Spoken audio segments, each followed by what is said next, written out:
Sudah menjadi kewajiban kita untuk membantu sesama, Tuan. Ucapnya dengan ramah. Lalu dia melirik Dewi yang juga tengah memandangnya tanpa berkedip. Abram sendiri, dia tidak percaya gadis yang dilihatnya hari itu di toko buku, dia akan bertemu kembali dengannya hari ini. Oh, mengapa aku tidak menyadarinya sedari tadi? Apa ada sesuatu di antara mereka? Aku pura-pura batuk untuk menyadarkan Dewi. Oh, aku hanya sedang berpikir kok, bagaimana cara berterima kasih padanya. Ia kaget. Ini yang membuat Abram tersenyum kecil. Tidak perlu berkata seperti itu, Wi. Abram berkata kepada Dewi. Aku bisa mendengar suara detak jantung Dewi yang semakin kencang, serta pipinya yang berubah menjadi warna pink. Di dalam hatiku, aku ikut senang karena mungkin memang ada sesuatu di antara mereka. Dokter, sebenarnya apa yang terjadi dengannya? Ibu bertanya. Oh, begini Nyonya. Nona ini hanya mengalami darah rendah kok. Itulah sebabnya dia tadi pusing di mobil. Harus dijaga ya pola makannya. Beruntung ada pemuda ini. Sudah tepat membawanya ke rumah sakit, meskipun ini hanya kecelakaan ringan. Setelah dokter itu pergi, Henry dan Abram keluar untuk mengurus administrasi. Bu, ibu harus merawat Dewi dengan baik loh. Nah lihat, dia terlihat sangat lemas loh. Aku berbicara serius dengan ibu. Naila, Dewi ingin mengatakan sesuatu. Stop, aku menghentikannya. Kamu perlu beristirahat, Dew, dan serahkan proyeknya padaku, oke? Aku akan menyelesaikannya. Ini sebagai hukuman untukmu. Kamu sudah membuat kami khawatir. Serahkan pada ibu, Naila. Ibu akan memastikan akhir minggu ini pipinya akan kembali cabi. Perfect. Minggu ini kita akan pulang kampung untuk merayakan ulang tahun sekaligus pernikahanku. Kami memutuskan untuk mengadakan pesta kecil-kecilan di sana. Aku memberitahu Dewi tentang rencana kami. Yang benar, Nay. Oh, selamat ya. Aku mengangguk dan tersenyum padanya. Henry masuk kembali ke dalam ruangan dan membawa selembar kertas di tangannya. Oke, ayo kita sudah boleh pulang sekarang. Ia bersemangat. Aku menyadari Dewi terus mengamati ke arah pintu. Mencari seseorang, bisikku di telinganya. Oh, tidak. Ia menunduk malu-malu. Apakah ini akan menjadi salah satu perjalanan cinta? Di mana dia? Sang musisi itu loh. Aku bertanya pada Henry sembari membantu Dewi turun dari ranjang. Oh, dia sudah pergi? Memandang wajah suamiku itu, aku memberikan sinyal padanya untuk membawakan tas Dewi. Menganggukkan kepalanya, ia berkata, "Saya mengerti, Nyonya." Aku tertawa dengan tingkahnya, dan aku bisa melihat mata ibuku yang sedikit basah.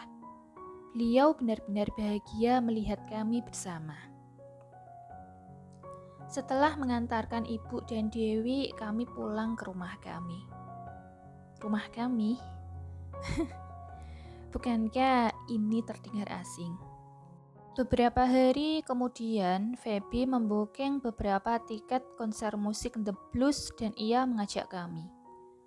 Aku juga telah mengirim pesan SMS untuk Henry dan ia setuju untuk pergi malam ini.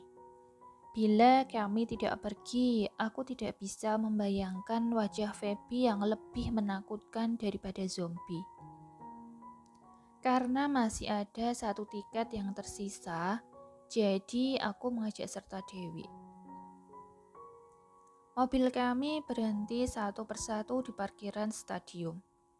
Tepat saat kami keluar, jepretan flash kamera menyorot dari ujung kepala sampai ke ujung kaki. Tidak usah takut, Naila. Luruskan pandanganmu ke depan dan tegakkan tubuhmu menghadap kamera. Oke? Henry berkata dengan lembutnya lalu menggandeng tanganku. Aku mengangguk padanya dan seketika rasa nervousku hilang.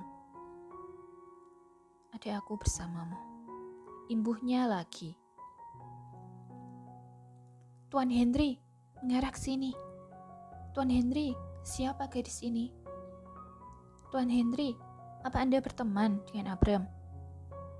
Ada banyak pertanyaan dari wartawan, tapi Henry tenang-tenang saja, seolah ini sudah biasa untuknya. Nanti kalau sudah waktunya, aku akan berbicara dengan kalian semua, oke? Ia berkata dengan tenangnya pada salah satu reporter. Aku sangat grogi karena ini pertama kalinya bagiku menghadapi begitu banyak kamera. Yang selanjutnya ia melambaikan tangannya ke atas pelan dan muncullah satu grup pria memakai jas hitam. Mataku terbuka lebar melihat bodyguard-bodyguardnya membereskan awak-awak media dan memberi jalan untuk kami. Menjadi milioner memang sesuatu. Kamu akan menjadi sorotan dimanapun kamu berada. Henry tersenyum ramah pada semua orang yang menyambutnya di sana. Dia terlihat sangat tampan. Ya, biasanya dia juga tampan, tapi khusus malam ini level ketampanannya berbeda. Maksudku, aku belum pernah melihatnya menghadiri acara publik seperti ini. Sungguh menakjubkan melihatnya dalam mode profesional. Tidak lama Dewi menghampiri kami dan yang membuatku kaget, pria yang berdiri di sebelahnya adalah Abram. Terima kasih atas kedatangan Anda kemari, Tuan. Abram mempersilahkan kami masuk ke dalam. Henry tersenyum dan membalas jabatan tangannya. Pria itu secara khusus mengantarkan kami ke tempat duduk VIP. Aku dan Feby saling memandang keheranan satu sama lain. Dewi, dia duduk tidak jauh dari kami, masih satu deretan. Yang lebih mengejutkanku, tempat duduk yang kosong di sebelahnya, Abramlah yang duduk di sana. Apa yang sebenarnya terjadi? Aku bertanya lirih di telinga Henry. Waktu di rumah sakit tempo hari, sebenarnya dia mengundang kita datang kemari. Enjoy, honey. Jawab Henry bisik-bisik juga. Dan kamu tidak memberitahuku. Aku pura-pura geram padanya dan menepuk lengannya. Lalu aku melirik ke arah Dewi, keduanya seperti sedang asik mengobrol. Mereka tersenyum satu sama lain. Mereka terlihat seperti pasangan yang serasi. Pengunjung yang hadir mulai memenuhi stadium. Mulutku terbuka menganga ketika semua lampu dimatikan membentuk Black Ocean. Hanya di tengah-tengah panggung yang muncul cahaya. Seperti perpaduan warna merah dan neon. Bagaikan bulan di antara bintang-bintang. Sama seperti yang lain, aku mengeluarkan handphoneku dan menghidupkan flash. Aku hampir menjerit saat artis idolaku muncul di atas panggung. Begitupun dengan Feby, kami berdua sangat excited. Setelah konser selesai, sebelum pulang, Henry berbicara dengan Abram dan ayahnya. Kelihatannya mereka membahas sesuatu yang serius. Aku tidak tahu apa yang tengah dibicarakan oleh mereka, karena kami hanya menunggu dari jauh. Tidak lama, Abra melambaikan tangannya dan tersenyum ke arah kami. Tepatnya ke arah Dewi sebelum ia berlalu. Gadis itu membalas senyumannya malu-malu. Seperti biasa, kami mengantar Dewi dulu baru pulang. Membutuhkan waktu hampir 1 jam untuk ku mandi sampai aku merasakan rileks pada otot-otot lelahku. Hanya menonton konser saja bisa menguras energiku. Punggungku masih sakit meskipun sudah berendam di bathtub tadi. Aku memakai lingeri hitam favoritku, lalu menutupinya dengan handuk kimono. "Henry," teriakku dari kamar mandi. "Ya, Hani, kupikir kamu masih dalam mode diam padaku." Dia membalas panggilanku.